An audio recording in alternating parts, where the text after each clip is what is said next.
अजितदादांना local नेता भाजपने बनवलेला आहे। अजितदादा आणि त्यांचा जे सर्व नेते काय म्हणत होते, पवार साहेबांबद्दल वयाबद्दल सांगितलं होतं।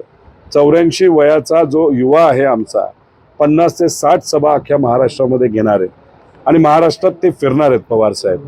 पण अजितदादा कुठे आहेत तर बारामती मतदारसंघामध्ये आहेत। आता स्वतः उपमुख्यमंत्री आहेत, पूर्वी मोठे नेते राहिलेले आहेत। पवार साहेबांच्या मार्गदर्शनाखाली ते जेव्हा काम करायचे तेव्हा अख्ख्या महाराष्ट्रामध्ये नेता म्हणून ते फिरायचे, भाषणं तिथं करायचे।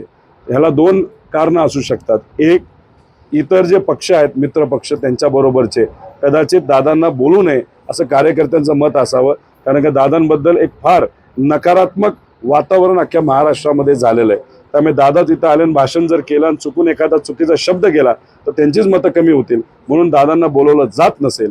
नाही तर दुसरा विषय की बारामती मतदारसंघामध्ये दादा आणि त्यांचा उमेदवार पुढे 3-3.5 लाखांनी मागे दिसतोय आणि सुप्रियाताई कमीत कमी 3 लाखांनी निवडून येणार आहेत।